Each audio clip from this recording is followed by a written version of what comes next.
dulu minimal. Penurun panas. Bukan. Kayak peluru kapsul. Nah, oke, opening dulu gitu. Yeah. Selamat pagi Pak, Bu. Sebelumnya terima kasih sudah meluangkan waktunya bentar untuk mendengarkan sosialisasi dari kami tentang special device suppositoria sama insulin pen. Nah, semoga nanti kalau misal pas penjelasan bisa menjadi manfaat bagi Bapak sama Ibu. Kalau misal ada pertanyaan juga nanti boleh ditanyakan. Tuh, ya. Langsung dimulai aja nih Pak, Bu. Iya. Dari Supo dulu. Baik, izinkan kami menjelaskan materi tentang suppositoria. Tadi sudah diperlihatkan terkait special device-nya. Itu contoh dari suppositoria dari beberapa jenis lainnya. Jadi suppositoria ini obat berbentuk ya seperti yang bisa dilihat. Jadi dia ada berbagai bentuk dan berbagai berat juga, tergantung indikasi penyakit yang diderita oleh pasien. Nanti suppositorinya ini diberikan melalui rektal, vagina ataupun uretra. Nanti suppositorinya akan meleleh dan nanti akan diserap oleh dinding-dinding uretra, vagina ataupun rektal yang nanti diberikan. Lalu apa sih tujuan suppositoria ini? Jadi tujuan suppositoria ini itu sebagai alternatif pengobatan, misalkan pada pasien yang mengalami gangguan menelan seperti anak-anak ataupun kepada lansia seperti itu. Oke, lanjut. Sebelum masuk ke materi bagus ibu, kita perlu tahu pembagian jenis-jenis obat. Di leaflet itu sudah ada di contoh gambar, itu ada obat bebas terbatas, obat keras, narkotika, dan psikotropika. Nah, untuk obat-obatan yang bisa dibeli tanpa resep itu contohnya ada obat bebas dan bebas terbatas. Sedangkan kedua ada yang dua itu ada obat keras sama psikotropika, dan narkotika itu obat-obatan yang bisa dibeli oleh resep dokter. Nah, dagusibu itu apa? Dapat gunakan, simpan, dan buang. Selanjutnya di situ ada dagusibu yang Bapak Ibu. Nah, di mana kita bisa mendapatkan obat suppositoria. Obat suppositoria kita bisa mendapatkan di jalur resmi, yaitu toko obat berizin, apotek, instalasi farmasi, dan rumah sakit. Terus untuk obat-obatan suppositoria ini bisa dibeli tanpa resep dokter dengan logo berwarna biru dengan pinggirnya itu nikah hitam. Kalau untuk obat yang bisa dibeli dengan resep itu dengan logo K di tengah dan logo warna merah. Terus kalau kita sudah mendapatkan obat suppositoria, kita harus memperhatikan apoteker memberi arahan. Salah satunya seperti komposisinya, misalnya di situ ibuprofen kegunaannya untuk meredakan panas tapi melalui rektal. Terus kemudian dosis dan cara penggunaannya, kemudian ada efek sampingnya, serta kontraindikasi. Kontraindikasi ini kayak misalnya kondisi tertentu pasiennya nggak boleh dibandingin sama obat lain gitu. Terus yang terakhir jangan lupa cek tanggal kadaluarsa. Oke, kemudian dilanjutkan dengan cara penggunaan obatnya itu. Yang pertama sebelumnya kita itu harus mencuci tangan dengan sabun dan air bersih.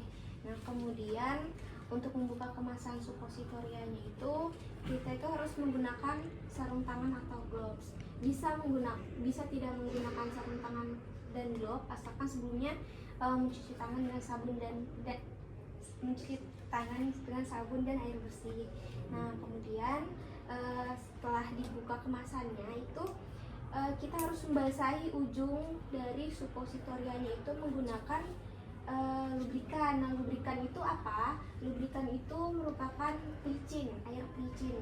Nah, jangan menggunakan air keran atau air lainnya. Nah, kemudian setelah sudah dibasahi dengan lubrikan, itu kita harus posisikan badan kita miring, berbaring miring. Nah, kemudian kaki kanan atasnya itu dinaikkan.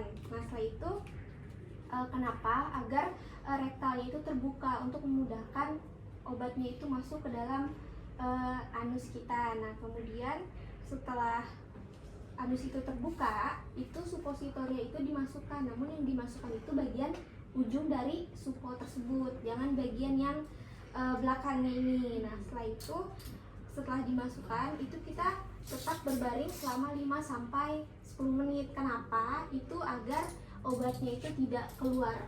Nah, setelah itu setelah selesai kita itu mencuci tangan dengan bersih. Setelah menggunakan, selanjutnya ada simpan. Jadi suppositoria ini disimpannya di kulkas, di lemari es, tetapi bukan di freezer. Jadi untuk mencegah suppositornya itu meleleh. Jadi yang kita punya itu kebetulan sudah meleleh karena penyimpanannya tidak di lemari es gitu. Jadi simpannya harus di lemari es, bukan di freezer, di suhu 2-8 derajat Celcius. Jadi mencegah obatnya itu meleleh di suhu ruang seperti itu. Terus juga seperti obat-obat lainnya, suppositorinya ini juga sebisa mungkin dijauhkan dari jangkauan anak-anak supaya tidak disalahgunakan oleh mereka, dan juga bisa disimpan di kemasan aslinya agar tidak terjadi penyalahgunaan obat. Lalu juga selalu dicek tanggal kadaluarsa dan masa penggunaan obatnya. Lalu untuk membuang suppositoria ini, yang pertama itu dibuka dulu kemasannya, lalu nanti dihancurkan menjadi bubur atau bisa dibilang sudah hancur. Kalau suppositorianya sudah hancur, bisa dibuang di saluran pembuangan yang mengalir. Nah, kemudian dilanjutkan dengan pembuangannya tadi, itu khusus untuk antibiotik itu setelah dihancurkan, dia itu dihancurkan menggunakan larutan asam dan basa. Nah, selain itu juga bisa dihancurkan dengan metode enkapsulasi. Nah, kemudian jika dalam jumlah banyak, obat tersebut harus dimusnahkan dengan bekerja sama dengan pihak ketiga. Nah, kemudian untuk seluruh kemasan obat, yaitu primer, bungkusnya itu dihancurkan dengan cara dicacah. Nah, kemudian dibuang ke tempat sampah non-medis. Begitu, sekian pemaparan materi terkait suppositoria. Mungkin ada tanggapan atau pertanyaan dari Bapak Ibu, dipersilahkan. Nih, saya mau nanyakan tadi disampaikan untuk pemakaian menggunakan air lubrikan. Nah, ini contohnya apa yang bisa didapatkan secara simpel dan mudah Oh iya. di lingkungan umum gitu loh, di keluarga gitu. Mungkin kayak minyak goreng boleh enggak? Nah, gitu kan. Perlu mas, kan licin. Iya. Kalau yang untuk minyak goreng itu tidak disarankan. Nah, itu Kalau lagi bisa, apa itu yang disarankan? Yang di lingkungan keluarga yang bisa mudah didapatkan. Soalnya kan mungkin obat bisa didapat di apotek ya kan? iya. Nah, tapi untuk penggunaan tadi kan tidak disarankan untuk menggunakan air biasa kan? Iya. Nah, harus pakai air lubrikan. Nah, ini lubrikan tuh jenisnya apa saja yang bisa mudah kita dapat? Kalau baby oil itu nggak bisa, dia kayak misalkan kayak di Indomaret itu bisa didapatkan yang berbentuk apa ya? Agak kan, misalkan kita dalam posisi urgent ya, tiba-tiba kalau tahu adanya lidah buaya gitu kan lendir tuh. Atau sepaket pas beli. Nah, kan akhirnya sepaket lagi NaCl. beli ini dan beli cairan lubrikan. Gimana itu? Apa? Air salin nggak sih? Air salin. Jadi lubrikannya itu mungkin bisa menggunakan air salin atau air infus NaCl 0,9%. Itu air salin NaCl 0,9%. Salin apa? Jadi ada sediaan cairan infus yang itu memang Itu bisa didapat mudah dibuat untuk tetap harus di apotek itu. iya, maksudnya kita beli di apotek Bisa. itu Biasa juga kalau enggak Kalau pakai sabun, air sabun? Kan pH-nya nanti berbeda Pak Penda. Iya, maksudnya gini kan mungkin tidak begitu dipahami oleh pengguna ya. Iya. Nah, dalam arti dia beli mungkin obat basir, nah, kan kayak jenisnya kayak obat basir kan ini Iya. sering kita dapat toh. Terus itu kan mungkin dari apotekernya tidak menjelaskan penggunaannya harus menggunakan lubrikan. Oh, iya. Jadi mungkin pengguna tidak paham ke situ, tahunya ya beli itu asal pakai itu. Iya. Nah, mungkin untuk pelicinnya mungkin susah masuk, pakai tangan dibasahin pakai air sabun atau itu di air sabun kan harusnya nanti kan ada penjelasan lebih lanjut saat membeli itu Petunjuknya ya. di apotekernya kan gitu kan. petugas apoteknya kan, oh ini penggunaannya harus pakai air lubrikan. Nah tadi disampaikan Mbak siapa tadi itu beli air apa? ACL. NaCl. ACL. Garam dapur. Itu mungkin sedikit ya apa juga informasi masukan ya. Iya, kasih Pak. Oke, lanjut. Ada pertanyaan lagi tentang supo? Kenapa nggak boleh di freezer? Kok harus di yang bawah yang kulkas? Kirain Cak kalau tadi, obat-obatan meleleh. Hah, kagak, freezer kan lebih beku malah. Lebih keras ya. Iya. Jadi Nanti malah karena kalau di freezer kan nanti akan beku Bu, nanti keras beku. banget. Nanti pas masuk ke Gampang tubuh tuh juga nanti susah. dimasukin kan, bluk langsung masuk aja. Tapi nanti meleleh di dalam Melelehnya tuh ini susah. lama Bu. Ya berbaringnya lebih dari 15 menit. Iya. Itu terus Terusnya itu kayaknya.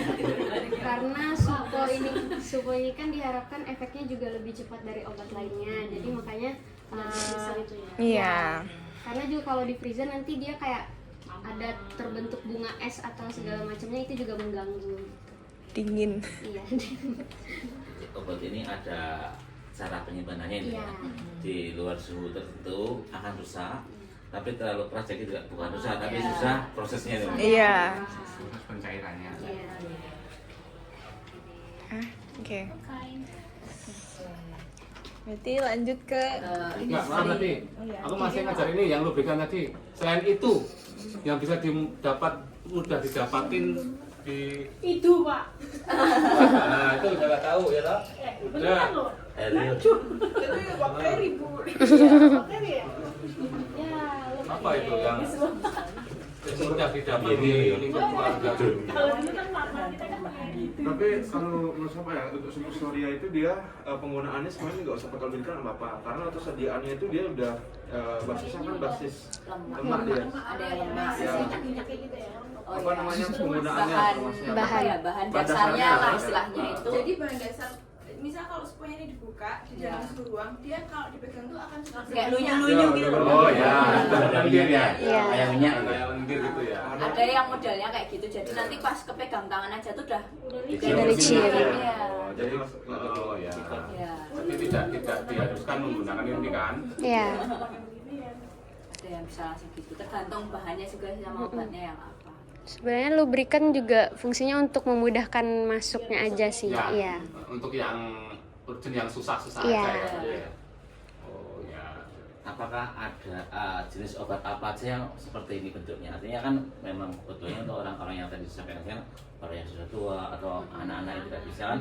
Artinya apakah semua obat ada yang seperti ini bentuknya? Misalnya saya minta obat ini tapi yang jenisnya ini tuh ada gitu. enggak. Iya, iya, tidak semua, tapi Iya. kalau Tapi hanya- paracetamol tersedia. Ya. Oh, Iya, ada. kayak gitu. Artinya ada gitu ya. Ada. Tidak Ya. hanya ini kan betul. Roris. Boleh. Paracetamol yang jenisnya itu Supo.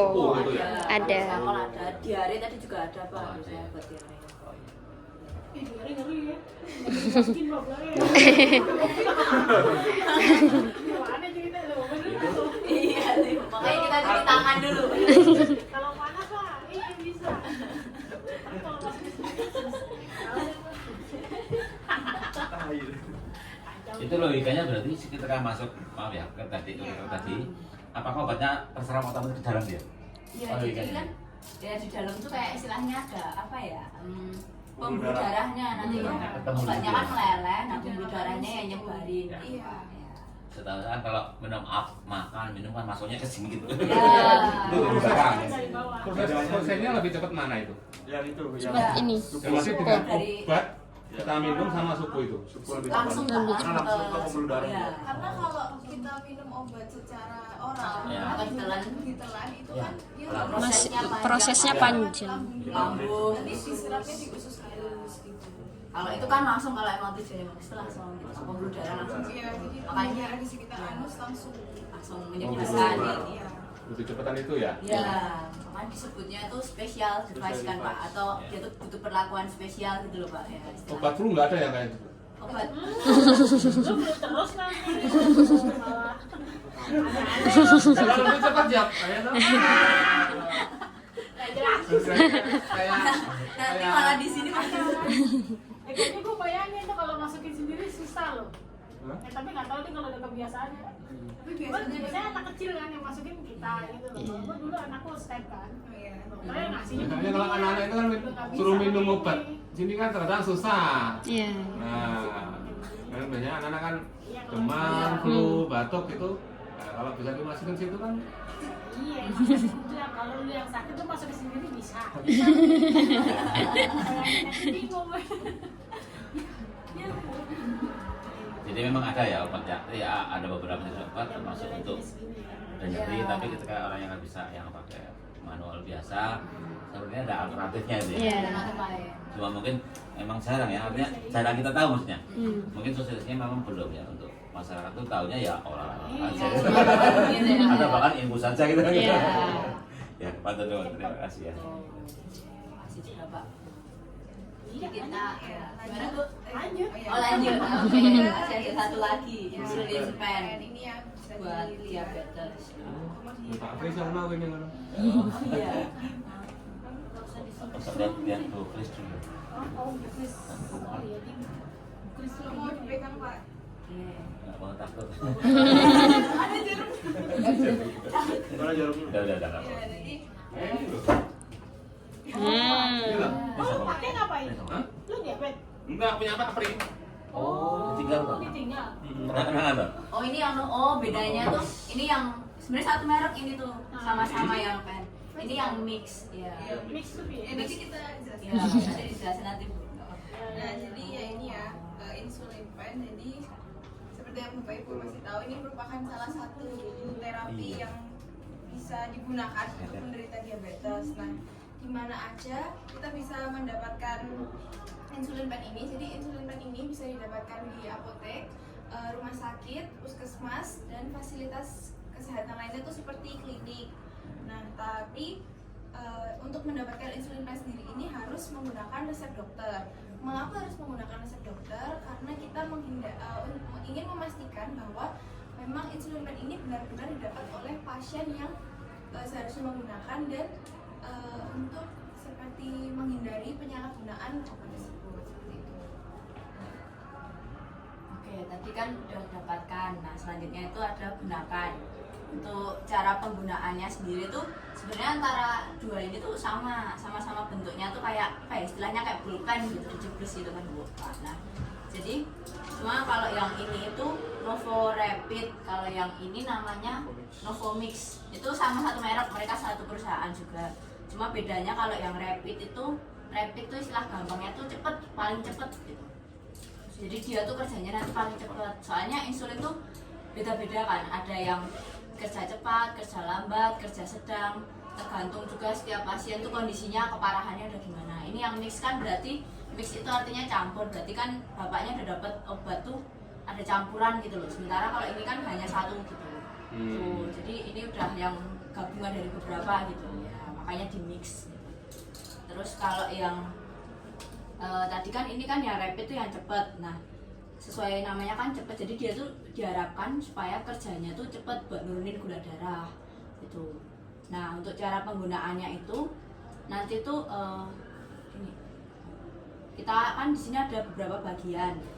Ini tuh yang kayak putih-putih ini, kayak cairan, itu tuh insulinnya. Nanti tuh di sini insulinnya. Terus di sini kan bolong ya Pak. Nah ini tuh buat jarumnya. Jarumnya itu ditaruhnya di sini. Kalau ini tuh kan ada angka banyak. Nah angkanya itu menyesuaikan dosis dari dokter. Kalau udah makin parah itu biasanya dosisnya akan makin tinggi. Jadi tergantung dokter nanti menyarankan sampai di angka berapa. Nah pertama sebelum kita gunain tuh kita harus cuci tangan dulu. Sama seperti tadi Supo harus cuci tangan dulu. Karena kan ya ini mau kita masukin ke tubuh kan, takutnya nanti nggak kotor gitu kan. Jadi cuci tangan dulu. Kalau udah cuci tangan kita akan menggunakan alkohol swab. Alkohol swab tuh ada nggak ada ya? Habis ya? Ya kayak gitulah Pak istilahnya kayak, tapi dia tuh bentuknya kertas gitu. Tisu basah. Ya, tapi alkohol. Ya. Nanti tuh diusap dulu di sini supaya steril bersih. Baru kita bisa masukin jarumnya. Ya. Terus pas masukin jarum pun kita nggak boleh langsung buka tutupnya karena takutnya ketujes atau malah jarumnya kena tangan kita yang kotor gitu kan. Nah jadi kita masukin dulu jarumnya, kalau tadi udah dibersihin, masukin. terus kita harus selalu cek kadaluarsanya. Kayak ini kan kadaluarsanya udah 2020, terus kalau yang ini juga udah lewat 2014 ya, udah pada lewat. Nah itu juga harus dicek. Terus mereknya juga bener nggak yang ini yang biasa dipakai, karena biasanya memang nanti dikasih tahu mereknya yang pakai itu apa gitu. Terus habis itu setelah jarum kepasang, terus insulin kita juga cairannya masih ada, itu kita cek dulu jarum kita berfungsi nggak sebelum kita cuples ke tubuh kita, karena takutnya pas dicuples nggak keluar kan. Nah jadi caranya cek itu angkanya itu ini kita pindahin ke angka 1 atau 2. Nah misal di 1.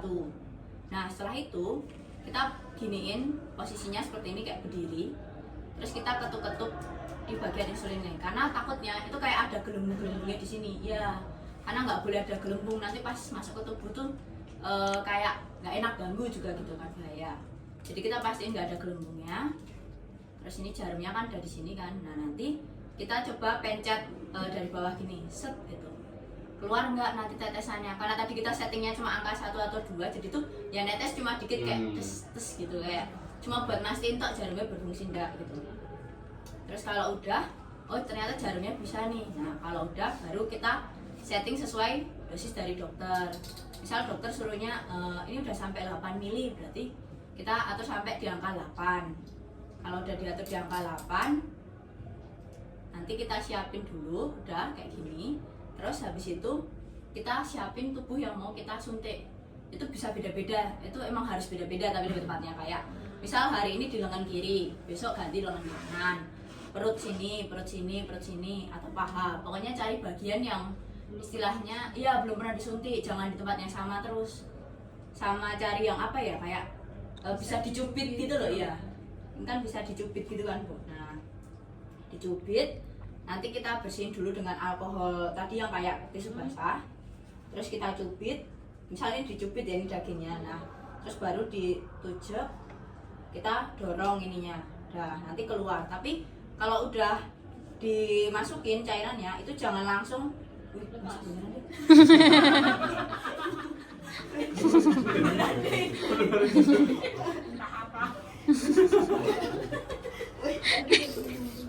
Ya kayak gitu lah, benar kayak gitulah istilahnya. Nah beneran lagi.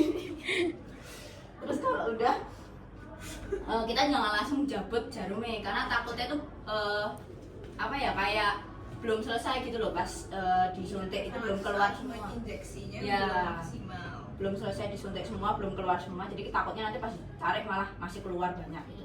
Jadi dipastiin dulu, tunggu berapa detik ya, 5-10 detik. Kalau udah baru dijabut. Nah udah selesai. Terus daerah tadi itu kan pasti jarum bekas gitu loh. Nah tapi nggak apa-apa, dibiarin aja. Terus ini jarumnya itu kita harus ganti terus tiap hari, kalau mau gunain itu harus ganti. Tapi insulin pennya itu nggak ganti, karena kan banyak kan ini cairannya, itu tuh bisa dipakai buat berkali-kali. Ya biasanya tuh pasien diabetes kan pengobatannya 1 bulan balik rumah sakit, 1 bulan kontrol rumah sakit, ya rutin. Jadi pasti dapat insulin baru, nanti udah sepaket sama jarumnya gitu. Jadi kalau pennya ini tuh kayak bisa terus-terusan dipakai. Tapi kalau jarumnya itu harus ganti terus, karena nggak steril gitu istilahnya. Tuh. Nah, lanjut. Oke lanjut ya Bapak Ibu. Jadi tadi dagu, si simpan. Untuk penyimpanan dari insulin ini itu dibagi menjadi 2. Penyimpanan yang sudah dibuka dan insulin yang masih baru.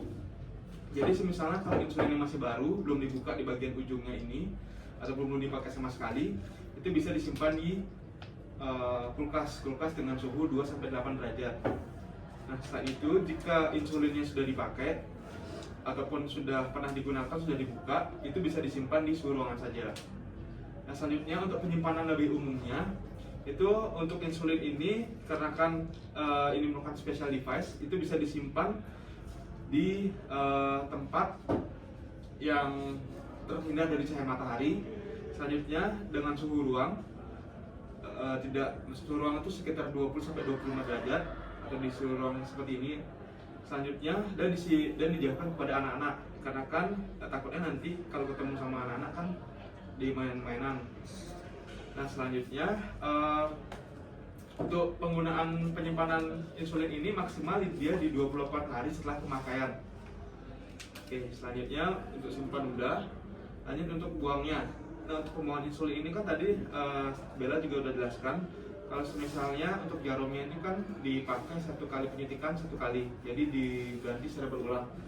Nah, untuk pembuangan dari insulin ini itu dibagi menjadi 2, itu ada pembuangan dari pennya dan juga pembuangan dari jarum suntiknya. Nah, untuk pembuangan dari jarum suntiknya ini kita bisa buang dengan menyiapkan plastik ataupun wadah. Jadi wadahnya ini khusus untuk menyimpan jarum insulin yang sudah bekas dan tidak campur dengan barang apapun seperti obat ataupun apapun. Nah, jadi setelah pemakaian dari insulin ini kita bisa buang jarum insulin itu ke wadah itu dalam satu tempat, dan juga untuk pembuangan insulin pennya ini dia dibuang tapi dibedakan dengan wadah dari jarumnya. Jadi jarum lain dan juga pennya lain. Karena kan untuk jarum itu kan dia lebih banyak dibandingkan pennya. Untuk jarum kan sekali pakai selesai, sedangkan untuk pennya ini bisa digunakan sampai dosisnya habis gitu. Nah, setelah sudah dikumpulkan sampai insulin habis, bisa di pembuangannya bisa dilakukan di fasilitas kesehatan. Jadi bisa dibawa ke apotek untuk bilang kalau ini ada limbah insulin gitu. Gitu aja sih. Kemudian dari insulin apakah ada pertanyaan? Ya, aku tanya lagi. Insulin tadi itu kami belum begitu paham ya. Untuk insulin itu untuk penyakit apa saja, dan insulin itu dari hasil apa gitu loh. Jadi mungkin sari dari pokoknya untuk kok bisa jualan insulin itu bagian dari apa gitu loh untuk si bahannya. Bahannya. Karena pernah dengar ya, tuh temen tuh dia stroke.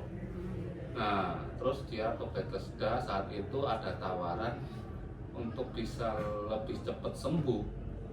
Itu dari dokter ditawarin insulin babi. Nah, dan benar dia suntik insulin babi itu memang mahal. Nah, dia 2 hari nginep langsung dia sembuh sampai sekarang. Stroke. Insulin babi. Nah, saat itu memang ada ditanya sama dokter agamanya apa dan ini penyembuhannya kalau pengen cepat pakai insulin babi. Dia stroke terus setelah disuntik sampai sekarang sembuh. Ya sembuhnya sih nggak maksimal, tapi sembuh lah. Nggak peron, terus dia bisa jalan sendiri, bisa setir. Itu katakan sembuh. Cuma itu disuntik insulin babi. Ya habis 5 suntikan kalau salah. Nah itu kami ingin menjelaskan insulin itu diperoleh dari apa, dari bahan apa. Kalau dari tumbuhan, pengambilannya bagaimana, kalau dari hewan bagaimana, dan insulin sendiri kok dinamain insulin itu apa gitu. Itu tidak hanya untuk diabetes gitu ya, ada insulin tadi. Begitu ya? Biasa.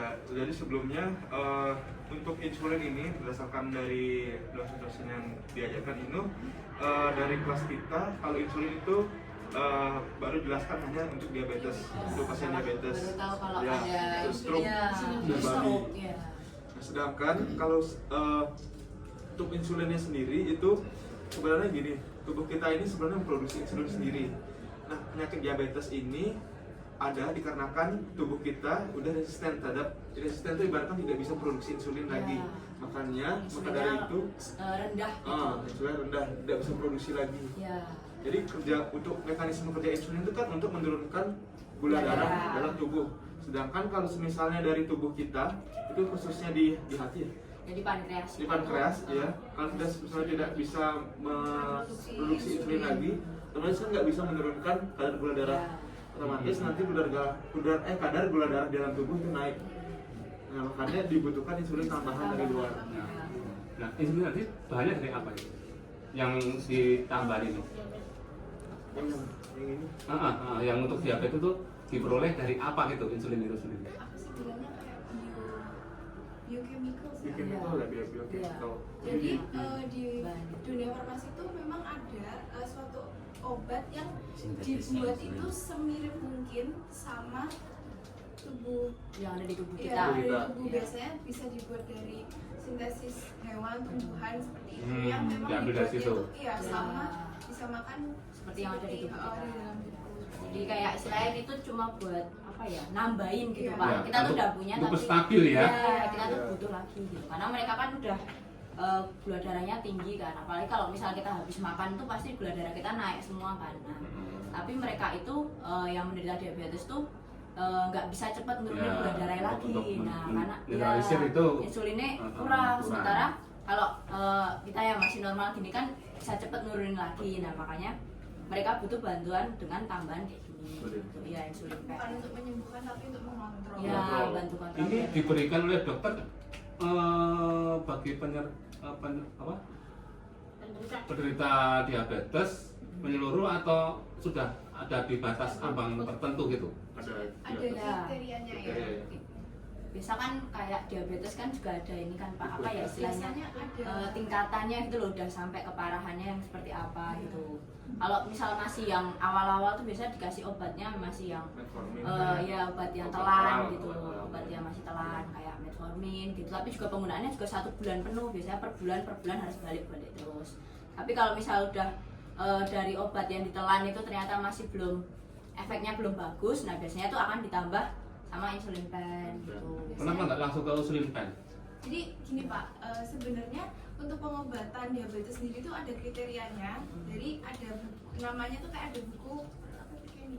Ya. Perkeni. Jadi misal orang tuh dari menerima obat oral pindah ke insulin itu biasanya harus dicek hasil lab dulu. Ya.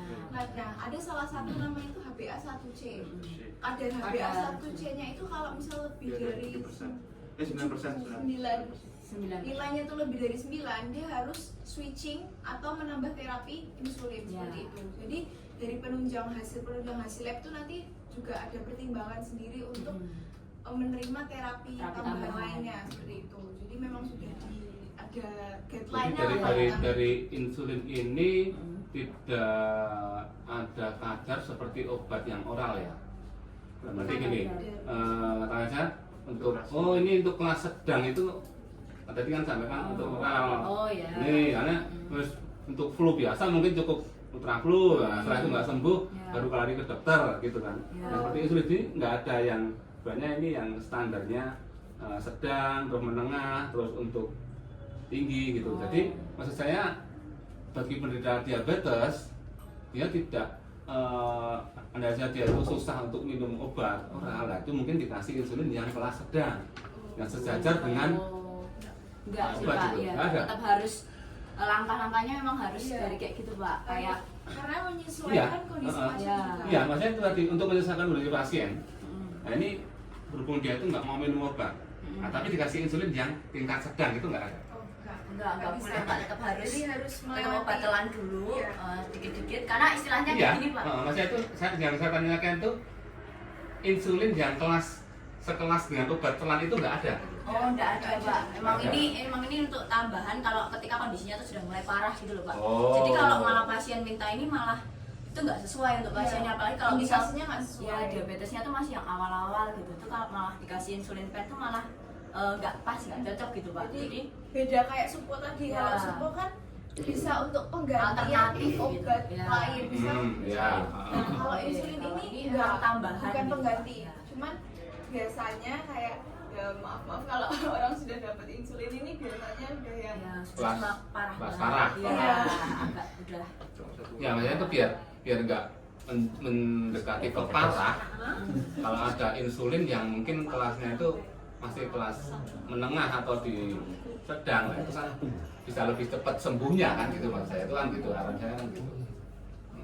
Karena ya itu Pak, memang pengobatannya tuh tipenya kayak gitu, sama kayak kalau hipertensi, darah tinggi, tekanan darah tinggi itu diabetes tuh mirip-mirip modelnya. Jadi gini, makin saya- parah obatnya makin banyak. Makanya kan dari anak farmasi untuk nanti bahan skripsi lah katakan aja. Nah ini kenapa kok insulin cuma diberikan untuk yang kelas sudah benar-benar parah? Nah, coba kalau seandainya ada penelitian yang bisa diterapkan ke kelas menengah atau kelas baru kelas sedang, tapi kadarnya juga menyesuaikan dengan kelas itu gitu loh. Jadi kan mungkin penyembuhan itu bisa lebih cepat teratasi sebelum dia menginjak ke parah. Tidak harus hanya coba-coba wes iki tindak ke obat 1 bulan. Nah, kan itu juga berdampak juga nanti ke ginjal, ke hati. Ya, seperti halnya ini temanku ini baru mengalami ini. Ya itu kena asam lambung. Akhirnya dia yang nggak beres kan penekanan ke hati dan ke jantungnya. Dari dokter diagnosanya dia harus mengejarnya ke jantung. Tapi lambungnya nggak terselesaikan. Nah, sampai sekarang malah terus gula darahnya drop cuma sampai 60, dia limbung nggak bisa jalan. Nah itu karena pengaruh obat oral tadi itu. Dari dokter dia ngejarnya ke jantung, padahal dia sakitnya ke asam lambung. Nah akhirnya untuk menanggulangi hal gitu seandainya aja mungkin seperti ini ya insulin tadi itu, oh ini penyebabnya ke gula darahnya baru sebelum parah diatasi dengan insulin ya, mungkin yang kelasnya kadarnya lebih rendah menyesuaikan dengan mungkin kualitas beban sakitnya atau mungkin berat tubuhnya atau mungkin jantungnya lemah harus insulinnya berapa persen itu kan bisa kan gitu loh. Jadi maaf ya mungkin selama ini adik kan cuma mengikuti apa yang sudah ada dan memberikan informasi ke kami bertiga khususnya di sini, tapi mungkin nanti di kalangan juga di apotek ya ibaratnya kan nanti memberikan penjelasan ya udah apa adanya ini gitu. Nah, tapi harapan kami itu dari itu bisa berinisiatif menciptakan, tidak harus ketergantung dengan yang sudah ada gitu loh. Itu maksud saya ke situ. Makanya saya tadi menanyakan ada nggak insulin yang diperuntukkan bagi pemula, sakit pemula yang mungkin gula darahnya daripada dia itu untuk stabil setiap hari, setiap jam, rutinitas minum obat terus gitu. Nah ditanggulangi dengan insulin yang kelasnya sesejar dengan obat itu gitu. Sebenarnya belum ada ya. Nah, itu untuk penelitian mungkin itu. S3-nya bikin begituan. Dua kan gitu.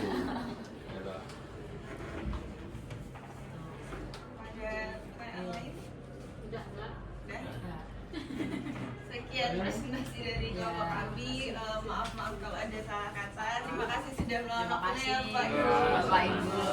Semoga bermanfaat. Semoga sukses. Ya, nanti juga sarannya kami sampaikan ke dosen-dosen juga. Nah, itu sebagai materi loh itu. Ya Pak, malah baru tahu juga tadi Penyusunan materi skripsi itu kan kita mencari yang belum ada toh. Iya. Iya kan? Kita menciptakan toh kan? Kita mencari yang belum ada. Tapi mungkin kan bisa dicek dengan tikus. Oh, tikusnya jika insulin gini jadi normal. Nah, itu kan penanggulangan. Betul.